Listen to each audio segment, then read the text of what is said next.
Alors, ces tensions au front de gauche, elles se sont illustrées à Madrid ce dimanche. Le parti de gauche de Jean-Luc Mélenchon qui a décidé de claquer la porte du parti de la gauche européenne, PGE, le rassemblement d'une vingtaine de formations politiques de gauche radicale qui étaient réunies en congrès dans la capitale espagnole. Et pourquoi ce choix?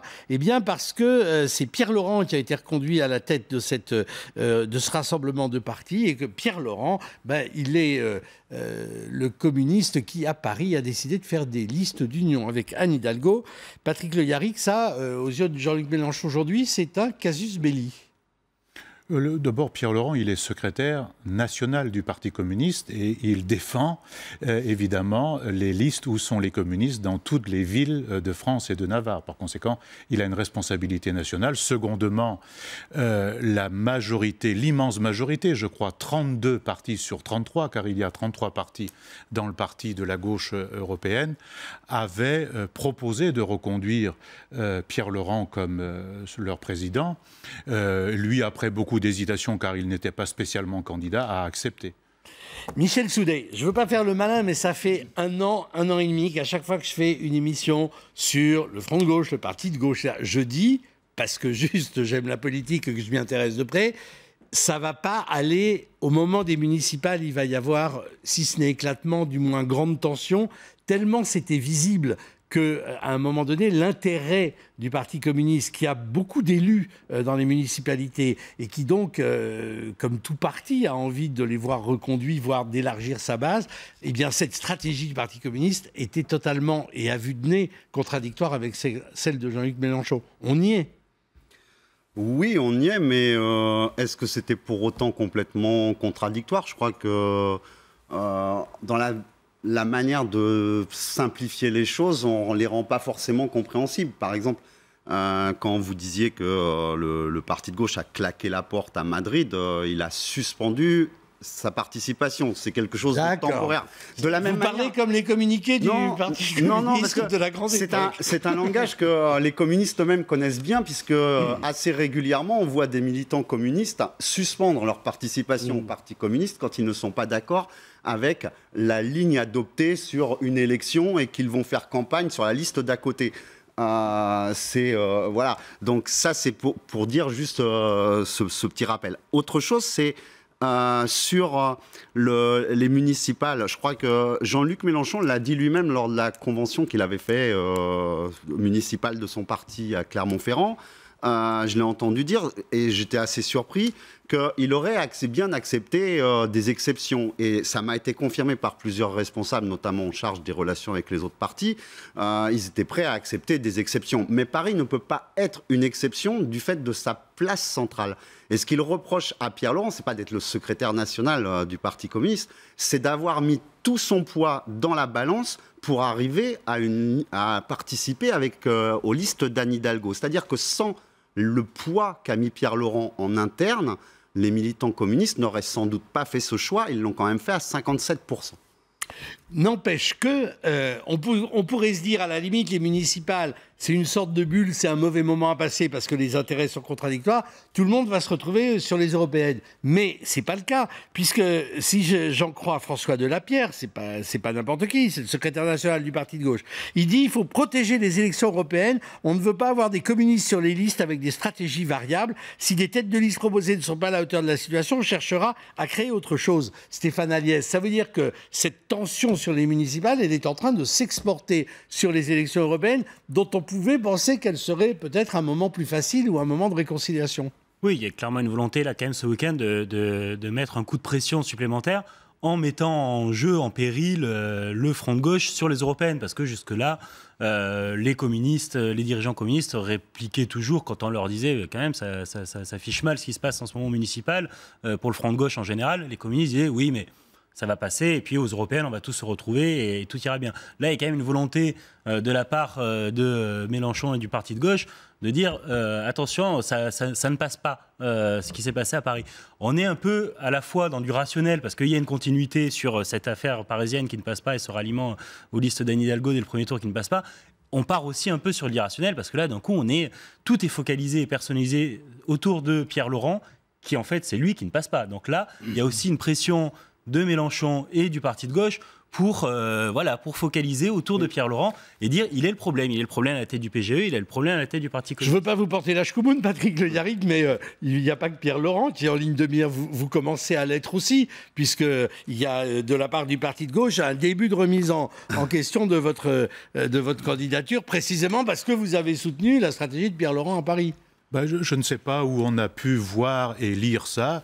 Moi, je suis... Dans Libération, ce matin ou hier. Oui, mais j'ai lu ça aussi dans Libération et c'est bien écrit. J'aurais été navré de vous l'apprendre. Par contre, savoir ce que j'ai fait ou ne pas fait à Paris, c'est très difficile à détecter parce que, contrairement à ce qui se dit, ce sont les militants qui choisissent. Les militants choisissent leur stratégie dans chacune des villes, comme ils choisissent leur secrétaire national. Et moi, j'habite Aubervilliers, et il se trouve qu'à Aubervilliers, je suis sur une liste du Front de gauche. D'autre part, la question principale, quand même, n'est pas tout à fait ce qui se dit là. Moi, je sors, par exemple, d'un long débat, dans lequel j'ai joué un rôle avec d'autres, mais un rôle extrêmement important, pour remettre en œuvre un fonds européen d'aide alimentaire pour les plus pauvres. Et nous avons réussi, au terme d'un long travail, à obtenir la reconduction de ce fonds à 3 milliards 500 millions d'euros pour les 7 ans qui viennent. Je sors d'un débat la semaine dernière, puisqu'il y avait Conseil des ministres de l'Emploi et du Travail, sur la question de la directive du travailleur détaché. Je crois que la question essentielle, elle est de savoir ce qui est utile ou pas aux populations, aux salariés de notre pays. Le congrès du PGE, c'est assez loin des préoccupations quotidiennes de celui qui ne sait pas s'il va pouvoir boucler sa fin de mois. C'est ça la question essentielle. Donc, moi, pour ce qui me concerne, moi, mes camarades et les adhérents choisiront de la même façon. Ils sont libres de choisir, mais je suis en mesure de présenter un bilan au service des gens. Et le débat politique, la tournure de ce débat politique, je pense qu'il n'est pas très favorable à ceux et à celles qui souffrent aujourd'hui. Malheureusement, ils attendent de l'unité et du combat. Michel Soudé, on peut quand même y voir un indice à la fois d'une forme de radicalisation verbale et peut-être politique, en tout cas dans une sorte de stratégie de rupture affirmée de Jean-Luc Mélenchon, peut-être plus marquée que la stratégie très critique du Parti communiste sur le gouvernement socialiste, mais en même temps plus accommodante au bout du compte. Oui, ça m'étonne toujours quand on personnalise trop les choses. Il y a le Front de gauche. Vous avouez qu'avec Mélenchon, c'est très difficile de faire autrement. C'est vrai que c'est notre tendance, à nous journalistes, et on sait très bien que si on met Mélenchon... Non, mais là, je vous parle de deux lignes politiques. Beaucoup mieux que si on met Front de gauche. Mais... Alors, oublions Mélenchon, il y a un parti de gauche sur une ligne de rupture. Ce n'est pas que ça. Je pense qu'il y a un front de gauche qui a élaboré, qui a discuté d'une stratégie, qui a notamment adopté un texte au mois de janvier, qui liait les deux élections, municipales et européennes, qui était sur une stratégie qui allait vers une rupture avec la social-démocratie, qui disait qu'il fallait l'engager, qu'il fallait incarner une alternative. Sinon, l'alternative serait le Front National. Hein. C'est la stratégie telle qu'on pourrait la résumer. Et effectivement, à partir de là, tout ce qui s'éloigne de cette stratégie peut causer des problèmes. Ça en crée dans toutes les formations. Et ce que j'observe, on l'a traité plusieurs fois dans Politis, c'est que le débat, il est aussi au sein, et surtout au sein du Parti communiste, où par la géométrie variable acceptée dans les statuts et finalement théorisée par Pierre Laurent, on voit bien qu'il y a à certains endroits des dirigeants communistes, des responsables qui sont sur cette ligne et qui vont faire des listes front de gauche aux élections municipales, et d'autres qui ne le veulent pas. Alors, pour quelles raisons ça leur appartient? Sans doute y a-t-il effectivement le désir de reconduire des élus. Mais reconduire des élus, il y a un dirigeant communiste me disait que compter, finalement, n'avoir comme objectif que de compter le nombre d'élus à la fin d'une élection, ça ne fait pas une ligne. Je pense que le problème va se poser au sein du Parti communiste sur ce point. Est-ce que, Stéphane Aliès, vous pensez que ce qu'évoque Michel Soudé, à savoir un débat interne au PC sur cette stratégie-là, peut se renforcer, voire même poser des problèmes à la direction du parti? Je pense que c'est aussi un des calculs que fait Jean-Luc Mélenchon et les responsables du parti de gauche. C'est effectivement de mettre la pression sur un peu la situation pour que des débats en interne puissent, si ce n'est déborder la direction, au moins l'influencer.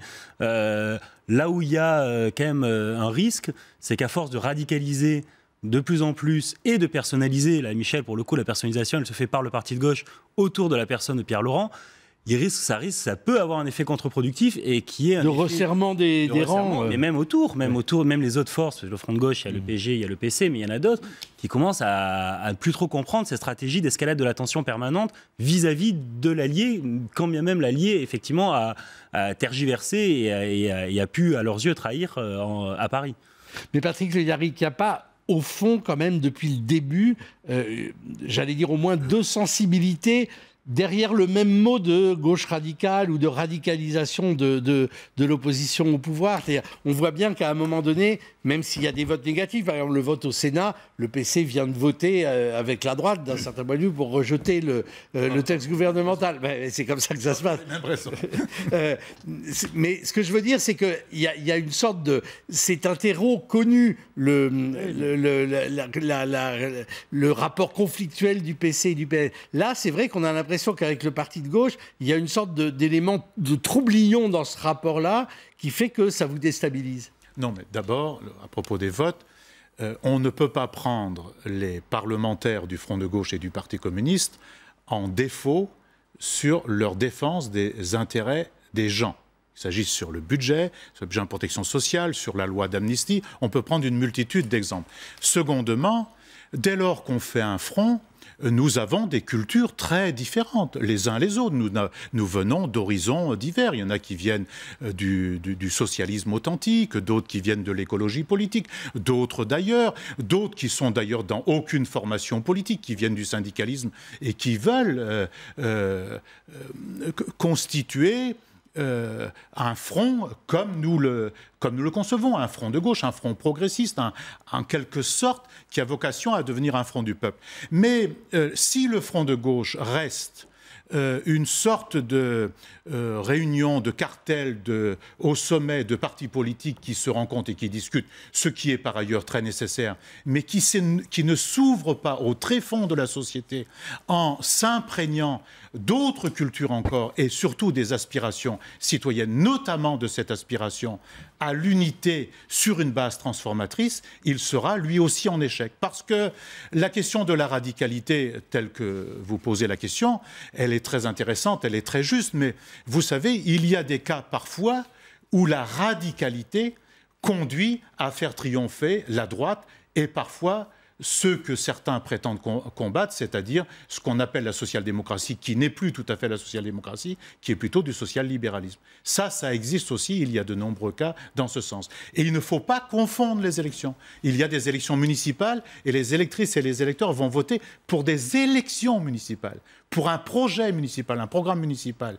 L'élection présidentielle en est une autre, l'élection législative en est une autre, et l'élection européenne en est encore une autre. Par conséquent, je crois qu'on ne peut pas confondre les genres et les élections. Stéphane Aliès, il y a une dérive de Mélenchon en ce moment et du parti de gauche? Il y a une radicalisation. Après, la dérive, moi, je ne serais pas apte à juger. Vous oubliez dans l'énumération des élections, monsieur Le Yarrick, vous oubliez les régionales. C'est aussi le sous-texte qu'on peut voir là-dedans.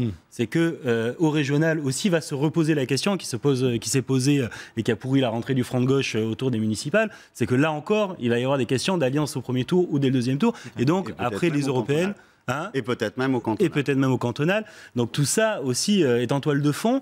Là-dessus, Mélenchon... Mais franchement, c'était écrit d'avance. Entre un parti qui n'a pas un élu, enfin qui a une poignée d'élus, et un autre qui ne doit sa survie politique qu'à son ancrage dans le territoire avec ses élus municipaux, régionaux. Ça, c'est une lecture, Michel. C'est une lecture. C'est la mienne, hein, je l'assume. Oui, qui est défendable. Mais il y en a une autre. Et la question, elle est de savoir si les populations, pour avoir des politiques, y compris des politiques locales de progrès, ont besoin d'élus du front de gauche ou pas.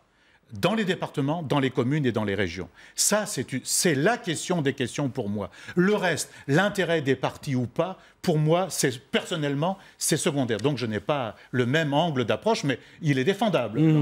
Mais la question essentielle, c'est si il n'y a plus d'élus du Front de gauche nulle part sur le territoire, est-ce que ça ira mieux pour les populations? Michel Soudet, un mot de conclusion. Je pense que le mode de scrutin au municipal comme le mode de scrutin au régional permet d'avoir des élus, ou alors si le Front de gauche n'est pas capable d'atteindre les 10% pour se maintenir au deuxième tour ou pour les 5% pour fusionner, là il y a des questions à se poser. Donc je pense qu'il y avait moyen sans doute de concilier autonomie et réalisme. D'ailleurs, le réalisme, il n'est pas si absent que ça dans le discours de Jean-Luc Mélenchon. Il n'a pas le même poids à Strasbourg qu'à Saint-Denis. Ça, c'est sûr.